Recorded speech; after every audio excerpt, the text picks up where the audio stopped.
అలాంటిది వద్దన్నప్పుడు వచ్చి ఇంక చనిపోయిన తర్వాత సినిమా దాని మీద మేనేజ్మెంట్ మీద యాక్షన్ తీసుకున్నాను, ఆ హీరో మీద కేసు బుక్ చేసాను. సరే, నేను దానికి కోర్టు పరిధిలో ఉన్న అంశం కాబట్టి నేను మాట్లాడదలుచుకోలేదు. చట్టం తన పని జారీ చేసుకుంటుంది. కోర్టులో ఆల్రెడీ డిస్కషన్ అయింది కాబట్టి దాని మీద కామెంట్ చేయకుండా నేను భాస్కర్ గారు ఒకటే ధైర్యం ఇస్తున్నాను.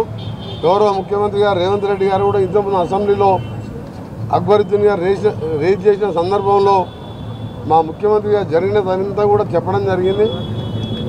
నేను కూడా చెప్పాను ముఖ్యమంత్రి, నేను కూడా వెళ్ళి నా సొంతంగా కోమటిరెడ్డి ప్రతీక్ ఫౌండేషన్తో ఒక 25 లక్షల ఆర్థిక సహాయం చేసి ఆ తర్వాత హాస్పిటల్ బిల్స్ అన్నీ కూడా గవర్నమెంటే కడతానని చెప్పి ముఖ్యమంత్రి గారు చెప్పడం జరిగింది.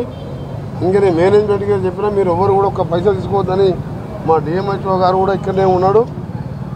మొత్తం కూడా ఎంత ఖర్చు అయినా సరే అది హైదరాబాద్లో కానీ ఇండియాలో కానీ అమెరికాలో కానీ ఆ అబ్బాయిని బతికించే మెడిసిన్ ఎక్కడున్నా తెప్పియాలని చెప్పి వీరికి చెప్పడం జరిగింది. అమెరికాలో మెడిసిన్ ఉన్నా తెప్పించి బతికించే ప్రయత్నం చేస్తాం. ఎవరో తప్పు చేసిందని మేము తప్పించుకోం. మా బాధ్యత పేద ప్రజలు ప్రాణాపాయ స్థితిలో ఉన్నవాన్ని కాపాడే బాధ్యత మా మీద ఉన్నది. అందుకనే నాకైతే నమ్మకం ఉన్నది. పెద్ద చలనం లేదు అబ్బాయిలో, కానీ డాక్టర్లు వాళ్ళు కూడా కన్ఫర్మ్ చెప్తలేరు మాకు. కానీ ఆ దేవుని ప్రార్థిస్తున్నాను. ఇక ముందు తెలంగాణలో నో బెనిఫిట్ షోస్. వాళ్ళు ఎంత పెద్ద బడ్జెట్ సినిమాలు తీసినా కానీ రేట్లు పెంచే విషయంలో కూడా ఆచితూచి వ్యవహారం ఇచ్చి అదేమైనా దేశ స్వతంత్ర పోరాటానికి సంబంధించిందా, ఏమైనా తెలంగాణ ఉద్యమానికి సంబంధించిందా, ఇంకేమన్నా ఒక జనరల్ యూత్కి మెసేజ్ వచ్చే పిక్చర్స్ డ్రగ్స్ మీద కానీ ఇంకా దేని మీద కానీ హిస్టరీ మీద పాత హిస్టరీ రాజుల కాలం అలాంటి వస్తే సినిమాలు మాత్రం ఆలోచిస్తాం. అది కూడా నామినల్ కదా. అందులో మాత్రం బెనిఫిట్ షో అసలే ఇచ్చేయలేదు. సినిమా రిలీజింగ్ డేట్ 5th రోజు, 4th రోజు బెనిఫిట్ షో అడగడం. ఆ ఫ్యాన్స్ వాళ్ళ కోరిక మేరకు ఏంటంటే వాళ్ళు సరే ఫ్యాన్స్ ఎంజాయ్ చేస్తారని ఇవ్వడం, ఇవన్నీ కూడా స్టాప్. పుష్ప 2తోనే స్టాప్. పుష్ప 2 మీరందరూ చూసిందంటే పుష్ప 2 మంచిగా ఉందంటే మీరు చూడండి. నేను కూడా చూసిన. కానీ నేను మనకి తెలుగు సినిమాలు ఎక్సెప్ట్ హిస్టరీ సినిమాలు, దేవుళ్ళ సినిమాలు, రాజుల సినిమాలు, తెలంగాణ సినిమాలు తప్ప తెలుగు సినిమాలు చూడదలుచుకోలేదు. ఎందుకంటే 3.5 గంటలు చాలా పనులు చేసుకుని 10 రూపాయలకు వేయించేవారు నేను. ఆ సినిమా చూసిన తర్వాత మన యువకులు కూడా ఖరాబ్ అయిపోతారు సమాజంలో.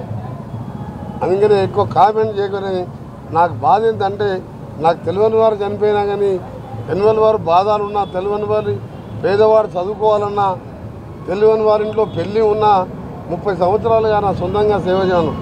కానీ ఈ ఇన్సిడెంట్ చూసిన తర్వాత రాష్ట్ర ప్రభుత్వం పరంగా మేము కూడా చింతిస్తున్నాం. మేము కూడా క్షమాపణలు చెప్తున్నాం. ఇక ముందు బెనిఫిట్ షోలు ఇవ్వమని చెప్పి మీకు మాటిస్తున్నాం. ఇప్పుడు ప్రతీక్ ఫౌండేషన్కి వెళ్ళి 20,000 చెక్స్ ఆయనకు లివర్ ట్రాన్స్ప్లాంట్ అయినప్పుడు 12-13 లక్షలు అయిపోయింది. ఆ తల్లి రేవతి ఈయనకు జన్మనిచ్చి ఆమె స్వర్గానికి వెళ్ళింది. ఆమెకు ఆత్మశాంతి కలగాలి.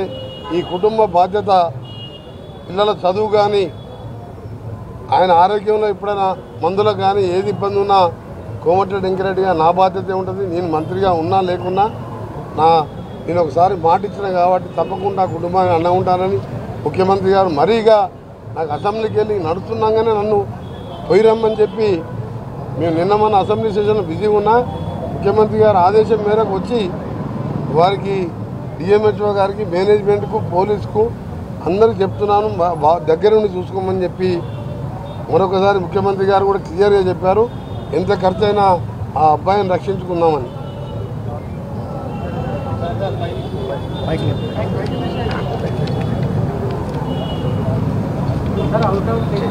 ఎలా ఉంది సార్? అంటే వైద్యులు మీకు ఏం చెప్పారు సార్?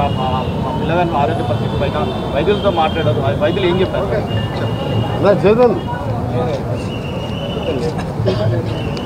చేతన్ అనే డాక్టర్ ఎవరైతే చూస్తున్నాడో, చేతన్ అనే డాక్టర్ ఎవరైతే దీన్ని ట్రీట్మెంట్ చేస్తున్నాడో ఆయనతో చాలాసేపు చర్చించిన దాదాపు 30 ఏళ్ళుగా నేను ఎమ్మెల్యేగా ఉన్నప్పటికెళ్ళి హాస్పిటల్లో ఒక ఆపరేషన్ చేయడం తప్ప అన్నీ తెలుసు నాకు.